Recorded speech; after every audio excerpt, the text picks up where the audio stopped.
The GameCube, Nintendo's best console ever. What the hell did you just say? In my opinion, don't get mad at me. Sorry, I love it. And I think the Switch is probably like the second best console, so I hope that you're okay with my opinion. Boo this man! Don't hate me. I just have a very special bond with the GameCube. I just have some kind of connection with it, with its cubicle-like form. I don't know. Nintendo just made this thing perfect. Nice. As you could tell, I loved the GameCube. I loved growing up with it, playing all the games. I still play the GameCube today. Simple as that.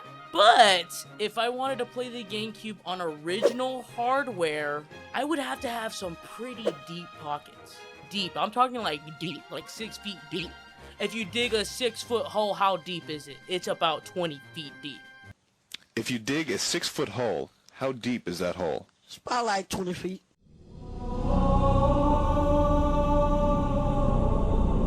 Some of the GameCube games are kind of expensive. That's a lie. These GameCube games are really, really expensive. For some weird reason, the resale market value for GameCube games have skyrocketed. Why?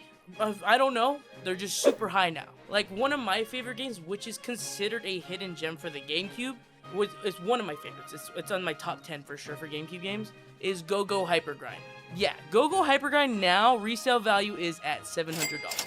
Let that sink in. 700. The game itself is worth more than a Switch, worth more than a PS5, and worth more than an Xbox Series X. That's blasphemy. That's crazy. I understand not a lot of people played Go-Go Hypergrind, but I love that game, of course. I also didn't own it because it was a Hollywood Videos rental, if you remember Hollywood Video.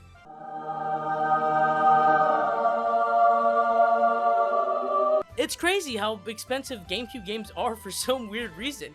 Pikmin 2, which is another great game, it's not $700, but it's $70. And if I'm not wrong, I'm pretty sure Pikmin 1 and 2 were re-texturized or remastered for this Nintendo Switch. Doesn't that mean the value for a Pikmin 2 game should drop drastically, right? Because you could play it on a current console? No. The game's still $70 if you find it in great condition. That's crazy. But if you love the GameCube so much, you can actually mod this GameCube. It's not easy. It's not for the faint of heart, because there is a chance you can brick your GameCube. I've already done it once in my previous years, but now I'm pretty good at it. But you can mod it. You're gonna have to solder wires to this Raspberry Pi board. This mod is called the Picoboot mod. I don't know who discovered it, who picked it up. You guys can look into your research. But there are countless content creators who've modded their GameCubes and made them with endless libraries. Thanks to this SD card adapter for the memory card port. It's called the GC2SD. This is what boots into the software called Swiss, and this is what flashes the GameCube into Swiss. So you need two things. You need the Picoboot board and this. Make this GameCube moddable. Basically what I'm saying is the GameCube is a hardware mod, meaning you have to get inside the GameCube, solder some stuff to it to make it moddable. It is not a software mod. If you don't know what a software mod is, it's basically exploiting and making it into a homebrew scene like the Wii. That is a software mod where you don't have to touch anything internally. So yes, GameCube mod, it can be done, but there are risks involved. If you do attempt this, do not blame me if you destroy or brick your GameCube. Because I have, and it's not fun. So I had this silver yellowed GameCube that I got from Japan, and I decided to mod it. But of course, I need to change the shell because it's yellow. Luckily on AliExpress, you can get the Picoboot kit. It comes with the wires that you need, just everything. It comes with everything, and it's like 10 bucks. Super cheap. And then I got a shell for almost $50, which you're like, that's kind of expensive, but the shells are actually pretty good quality. I can't complain. They've all been really clean. They come with transparent ones, the stock colors, and even this cool new one, which is the Uwu Pink GameCube. I call it the Uwu because it's just pink, and it reminds me of like the whole era where people were like, Uwu. Sorry about that. Alright, let's talk about the tools you need for this process. You're just gonna need a soldering iron. Of course, that is the main hitter. Next, you're gonna need a Phillips screwdriver. Mostly Phillips screws are in the GameCube except for the first 4 screw bits. It is a weird security bit. I don't even know the name of it. You guys are gonna have to look into it. But Nintendo's infamous for using weird security bits so people can't get into their consoles. I don't know why they do that, but they do. Next, you're gonna need wire cutters to trim your guys' wires that you solder to the board. And optional, you might need thermal paste replacements for the actual motherboard. That's pretty much it that you're gonna need. So let's continue on with my process. Before we can continue, we need to determine what model GameCube you're using. There are 2 models. At the very bottom of the GameCube, there is a label with the GameCube logo. Right next to it is a number called DOL 101 or DOL 001.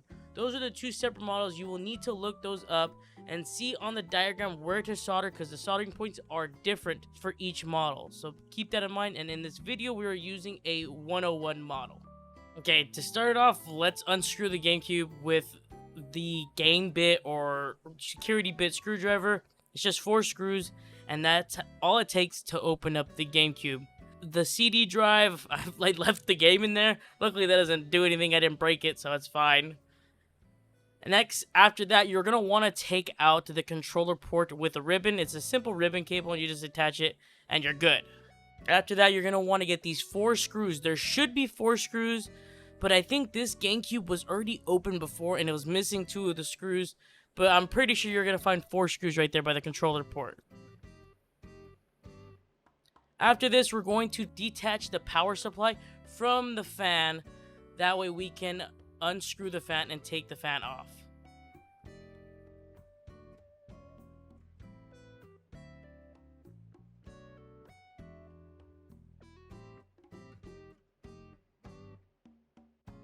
Boom, there, the fan's gone. After that, you're gonna unscrew all the rest of the Phillips screws on the sides of the GameCube. Preferably, you're gonna need an electric screwdriver. It's a time saver because they're kind of strong. After that, remove the disk drive and you are exposing to the brains of the GameCube, the motherboard, which is covered with a heatsink, which has 6 Phillips screws. Unscrew those, and you're gonna expose the CPU and its other stuff, its other components. Carefully take off the heatsink, not like mine, because there's thermal paste. The thermal paste, if you can tell right there, it looks bad, so I will replace it. After that, you're gonna want to transfer all the stuff from the old shell onto your new shell if you are also shell swapping.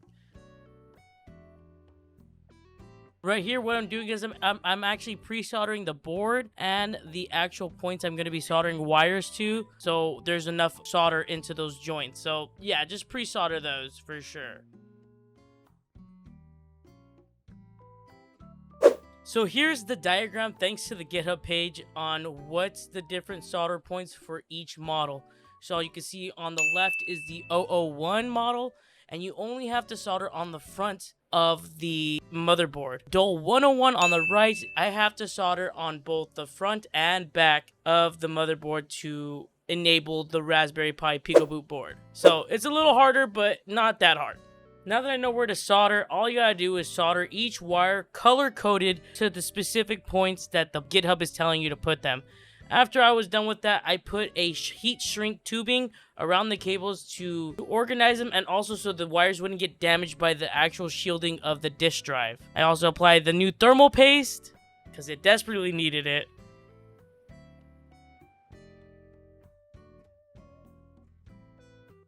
So we're going to install the heatsink back together with its 6 screws. After that, you need to trim the wires. The wires cannot be too long. For some weird reason, the Picoboot can't comprehend with really long cables, so you have to actually trim them down. And then I also use my wire stripper to expose the wires, so that way I can pinpoint each colored wire to my Picoboot board. It is a little scary, look how close I've gotten to my hands, but you just gotta be very patient and angle it in a good way, because it is kind of hard once you've already soldered the wires to your motherboard. Once that's done, you're basically on the home stretch, and you just got to put your GameCube back together. It was kind of a hard process, but we did it. It's done. But of course, we got to add the final touch, is adding the brand new Nintendo GameCube Jewel. And boom, the GameCube is done. Okay, you're not completely done.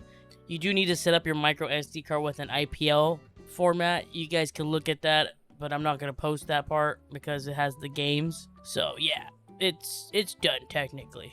But yeah, once you put the micro SD card into your GC2SD, boot up the GameCube, it should boot up into Swiss. And you just basically click the games folder with all your GameCube backups. We're gonna call them backups because I don't want Nintendo to come after me. Yeah, and just play the games. In the footage here, do not pay attention to the graphics. It's really bad because I was having problems with the capture card with the HDMI output for the GameCube because I have an HDMI output for it, but it just wasn't working properly. That's why it looks very choppy. So I couldn't get proper footage for you guys. I'm sorry. I don't know why it was coming out like that. But it does work properly.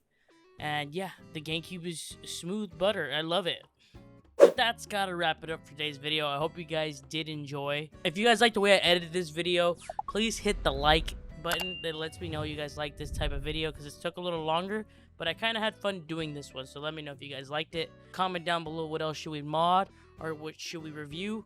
Let me know in the comments down below. Make sure you guys hit the subscribe and hit the little bell so you guys be notified anytime I post a brand new video. I'll see you guys in the next video. Peace.